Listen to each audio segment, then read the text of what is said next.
Howdy everybody. Welcome back to my channel Passion Theory, where I share with you some of my passions. This one's going to be art related, and so I didn't have an intro for this video. I started this a year ago. Last spring I came up with the idea, and then I created the design, and I'm just now implementing it. So let's get started. So I am embarking on a quest to build an entire historical accurate outfit, and also I have found that I have no pockets on any of my clothing.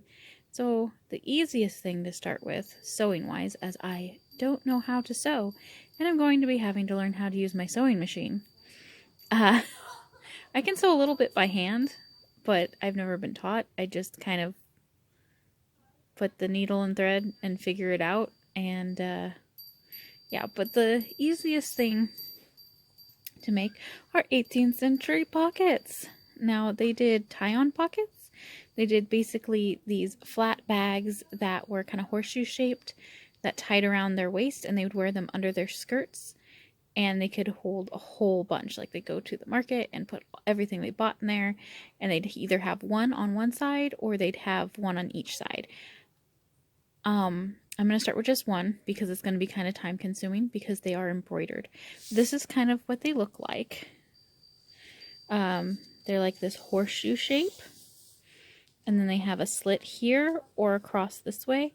I've seen more of them with the slit this way, and I think that's what I'm going to go for because it looks more period. Now, they were always embroidered, almost always, because these were like a personal item for the person who wore them, and they would embroider them to make them personalized.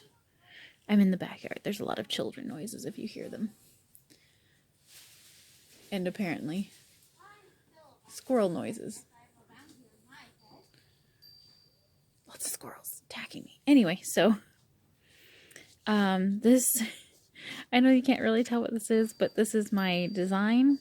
It is a Monarch Butterfly on a crystal, and then there are stars and a moon, and I'm going to be embroidering first. First I need to actually draw this out and design it as a drawing, which I'll color and stuff later, but it's going to be an amethyst crystal and a Monarch Butterfly. And yeah, so I'm going to design it, and then I am going to cut this out and then embroider it. The kids are having a lot of fun. It's my son and the next door neighbor boy. They're the same age and they play. I do these things while I watch them.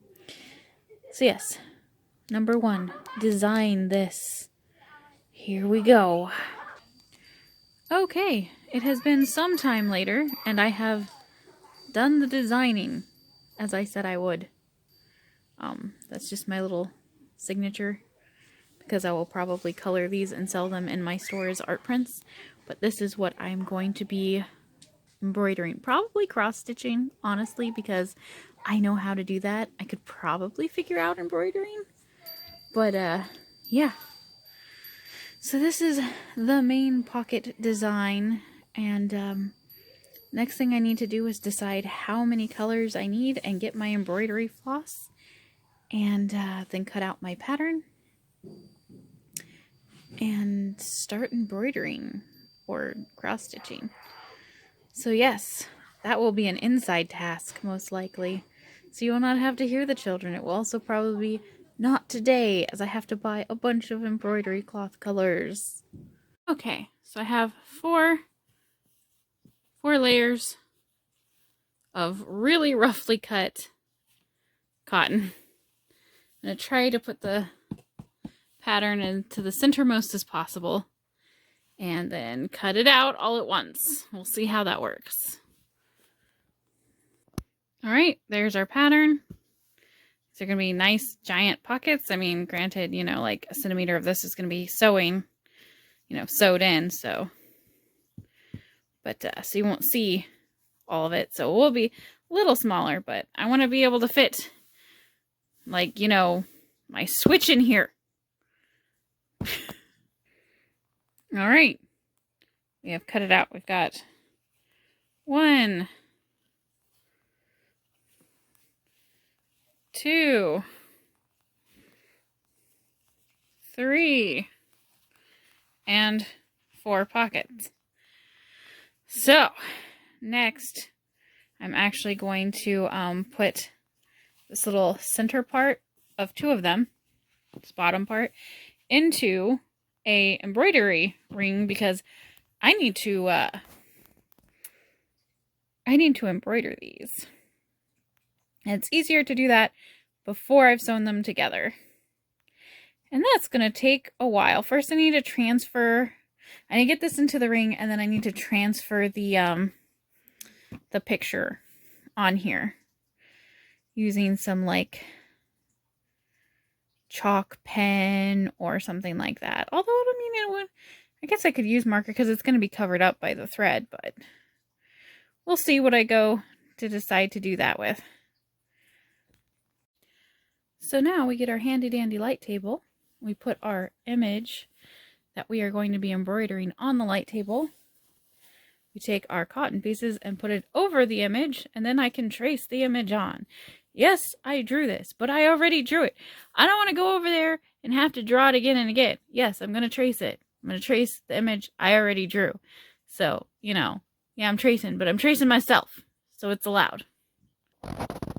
So like this. See how you can see the pattern through it? Perfect, right? And I am just tracing with a pencil onto the white cotton because the pencil will wash off if it's not covered. Doesn't really matter because it's going to get covered with like embroidery thread and stuff anyway, but you know, works. If you don't have a light table, you can use like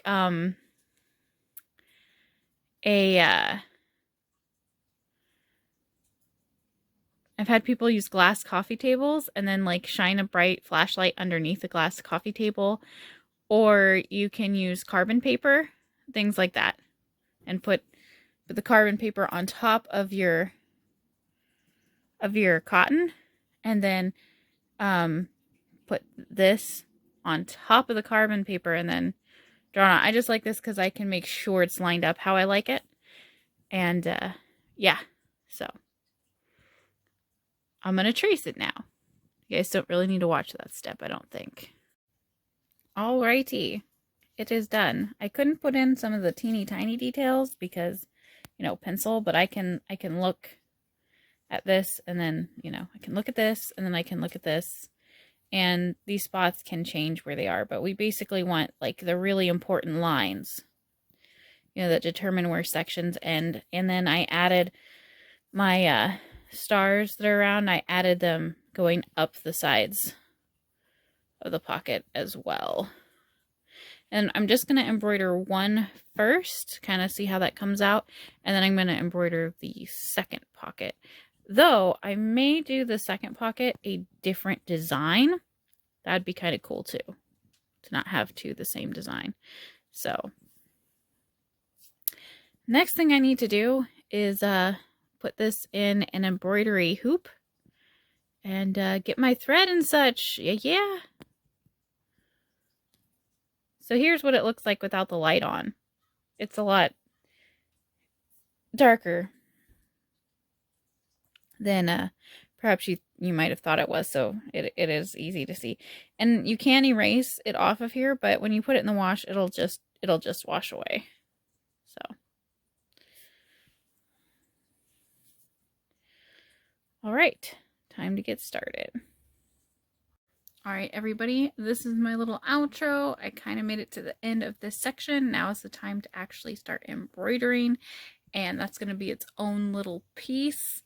And because I'm going to have to speed through that. I might tell a story partway through, and I might just speed it up. We'll see. Probably I'll tell a story while I'm embroidering and speed it up a little bit.